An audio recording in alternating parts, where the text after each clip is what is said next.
c'est une mission diligentée par son Excellence le président Abdraman Chani pour venir écouter les autorités du Bénin concernant les problèmes de notre vivre ensemble par rapport à cette situation que vous connaissez tous, liée au coup d'État du 26 juillet passé, où la CEDEAO a décidé de fermer ses frontières et carrément de nous punir, parce que c'est de ça qu'il s'agit. On se souvient très bien qu'il y a un an de cela, beaucoup de commerçants ont perdu beaucoup de biens sur le corridor Bénin-Niger, tout simplement parce que ici, les autorités en ce temps n'ont pas cherché à comprendre en réalité quels étaient les tenants et les aboutissants de cette situation. Ils se sont braqués et très rapidement ils ont fermé la frontière sans discernement. Alors que par les circonstances, normalement au niveau de l'État, on ne peut pas prendre de décision aussi rapide. On aurait compris qu'ils seraient venus nous voir pour nous demander mais qu'est-ce qui ne va pas, au lieu de nous sanctionner d'emblée et de dire de venir parler. Cela n'a pas été positif. Malheureusement, ça a eu beaucoup de conséquences entre nous. Donc il est temps maintenant de s'asseoir, de discuter et de voir comment nous allons normaliser nos relations. On a compris que les autorités béninoises sont disposées à discuter, parce que c'est de ça qu'il s'agit. Nous, on veut que ces relations soient mieux qu'avant. Voilà, on ne peut pas les prendre comme c'était avant, mais on voudrait que ça soit au bénéfice des Nigériens. Voilà, c'est l'intérêt du Niger qui sera mis à l'avant pour que la reprise puisse être effective. Dans un premier temps, nous avons mis en œuvre le problème sécuritaire parce que nous engageons à ouvrir la frontière, ce qui est le souhait de tout le monde tout de suite dans la foulée. Ça va être contre-productif. Pourquoi? Parce que les bandits vont se mettre à attaquer les convois sur les axes. Dans des frontières, il faut que tout le monde soit d'accord.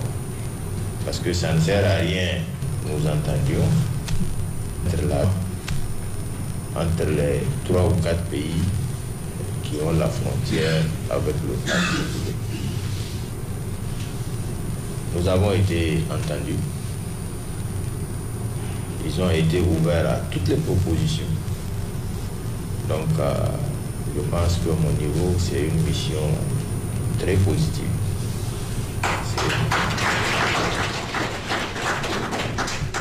C'est une mission qui a atteint ses objectifs.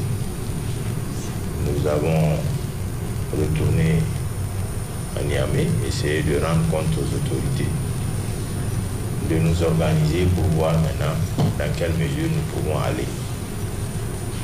J'ai compris aussi qu'ils sont pressés. Ça, ils l'ont dit à maintes reprises, pour que la coopération puisse reprendre de plus belle.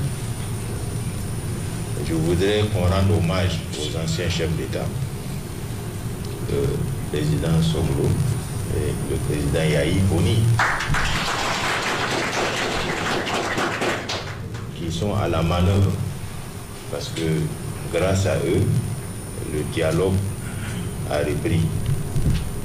Il vous souvient que le mois passé, ils sont venus nous rendre visite à Niamey.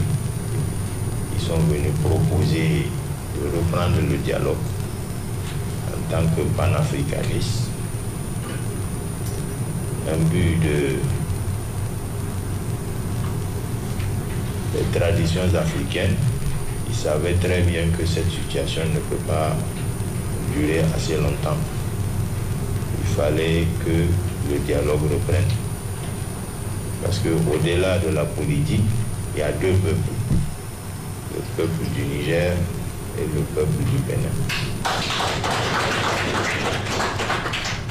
d'autres que l'histoire a lié, que la nature a lié. Être voisin, ce n'est pas une petite affaire. On ne choisit pas, comme on dit, ses voisins. On est obligé de rester avec ses voisins, de travailler avec ses voisins, et quel que soit ce que ça en coûte, de discuter toujours avec les voisins. Donc, je pense que la sagesse est revenue. Donc, il est temps maintenant de dialoguer et d'entrevoir des relations sereines, des relations saines pour que le vivre ensemble entre le Bénin et le Niger puisse continuer et de plus belle. Les échanges entre le Niger et le Bénin doivent être sûrs et pacifiés. La lutte contre le terrorisme doit être menée au niveau des frontières des deux pays, surtout dans le parc W, côté Bénin, qui sert de refuge aux groupes armés. Les tracasseries routières également doivent être bannies. Ce sont là les réponses du ministre d'État, ministre de l'Intérieur, de la Sécurité publique et de l'administration du territoire aux préoccupations des ressortissants nigériens, préoccupations portées par les représentants du Haut Conseil des Nigériens au Bénin, du Conseil nigérien des utilisateurs de transport CNUT, de la Chambre du commerce, des étudiants, de l'ambassade et du représentant des transporteurs de marchandises. Le général de brigade Toumba Mohamed et Dr Soumana Boubacar ont rassuré les Nigériens vivant au Bénin que le CNSP prend en compte leurs préoccupations et celles du peuple nigérien en général pour un Niger prospère. La délégation nigérienne a par la suite été raccompagnée chaleureusement par le ministre d'État béninois chargé du développement et de la coordination de l'action gouvernementale Abdoulaye Biotchane et le ministre des Affaires étrangères et de la coopération Olusegun Adjadi Bakari.